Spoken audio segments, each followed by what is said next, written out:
Okay, FAQ number 72. I realize this is a controversial question, and certainly if you have young children, this is not an appropriate one, but this is a question that I was asked, and I'm not going to back away from it because it's embarrassing or something like this. It is a question, and a valid question, and that is masturbation a sin?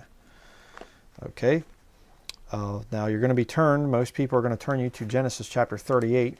Let's go here. Genesis chapter 38 and verse 9.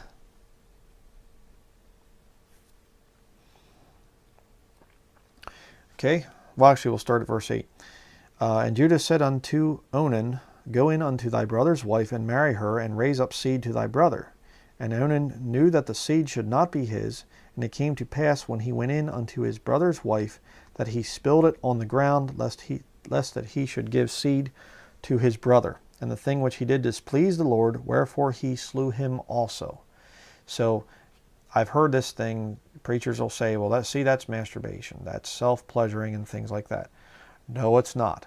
That's actually birth control, okay, a form of birth control.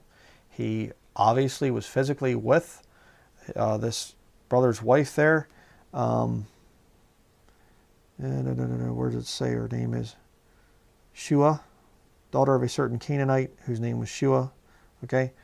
And this woman, Shua, he goes in, Onan goes into her, and he is sexually active with her, and instead of injecting his seed into her to form a child, he spilled it on the ground, okay?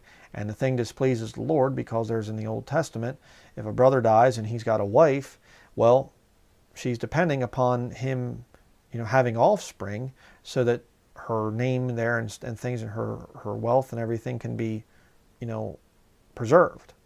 If she doesn't have any descendants, that's kind of a problem. So in the Old Testament, it was oftentimes a brother dies, okay, now take her, his wife, the brother's wife, your sister-in-law, and make her your wife. And now she's your responsibility.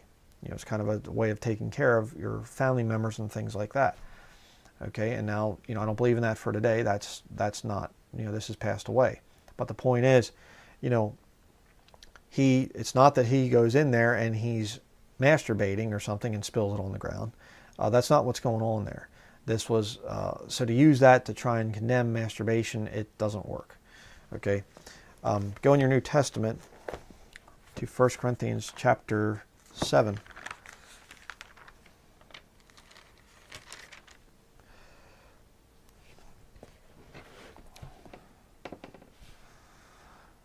Okay, 1 Corinthians chapter 7.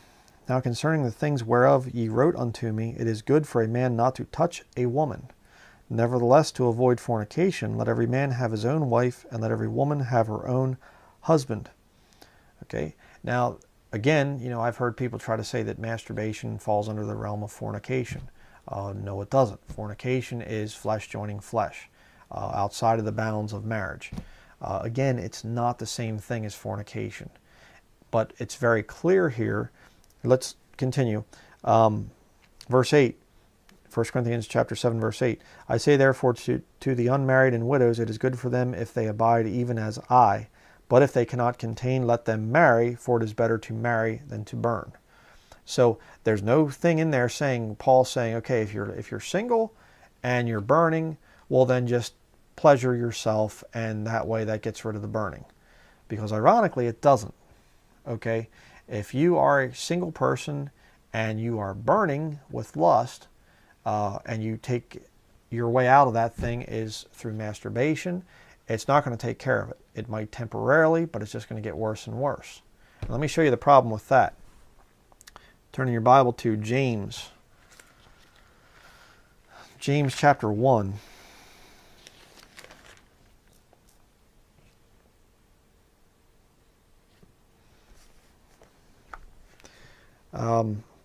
James chapter 1 verse 13. Let no man say when he is tempted, I am tempted of God, for God cannot be tempted with evil, neither tempteth he any man. But every man is tempted when he is drawn away of his own lust, and enticed. Then when lust hath conceived, it bringeth forth sin, and sin, when it is finished, bringeth forth death. Okay, if you are getting into masturbation and you are a single person in your teens or whatever else, I can guarantee you that the masturbation is accompanying pornography or some kind of pornographic images or something like that. And even if you don't have it right there, it still is lust in your mind, and that lust is going to get worse and worse and worse. The nature of perversion is you have to continually do things more and more perverse to get the thrill. And so you might start out looking at soft core pornography, but as time goes by and the masturbation addiction gets worse and worse and worse, you're going to have to go through more and more hardcore types of pornography to get the same thrill that you once did with the softcore stuff. Masturbation is self-destructive. It's not just some kind of a little fly there, excuse me. Springtime, it's little flies coming out. But masturbation is not some kind of just a simple, basic little thing that single people can do, and it just takes care of the problem, and then you're fine for a long time. It doesn't work that way. Masturbation is a selfish act, and if you're having problems with lust and burning, I suggest that you listen to the pornography epidemic thing if you are addicted to pornography. And I mean, it's a very, very difficult thing. And I understand right now, sexual lust is at an all-time high. I mean, it's insane. The subliminals that we live under, going to the store, there's so many sexual subliminals. There's all over television and music, heavy beat and things. I mean, you can be totally innocent and try to avoid this stuff, and it's just going to be, you're going to be bombarded with it. And I mean, we're heading into summertime. I mean, I like living in a northern climate because, people dress, they cover themselves up for longer periods of the year. But man, you live down in Florida or California or someplace like that, where it's warm all the time, you're being bombarded with lust, issues of lust. And my best advice is, just study the Bible as much as you can. Stay away from pornography. And if you don't have a problem with lust and you don't really ever have a problem with masturbation or anything like that, well, really try to focus on serving the Lord with your life. But if you are burning with lust and really having problems there, you need to pray fervently. And I'm talking fasting and prayer, that God would provide you with a husband or a wife. And, depending if you're a man or a woman there, obviously if you're a man, don't go after another man, because you're not going to help yourself there with lust issues. That's just, being turned over to a reprobate mind.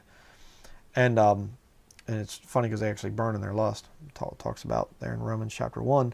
But the point is, marriage is a very important thing, to avoid that life of being tempted to masturbate and tempted to look at pornography and just being enticed all the time.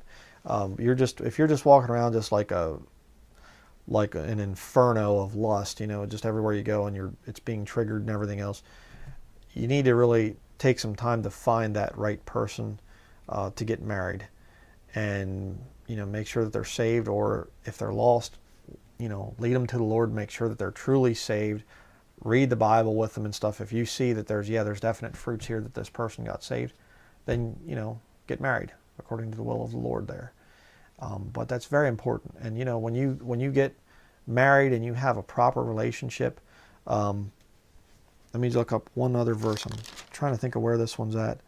Let me look up a verse here really quickly.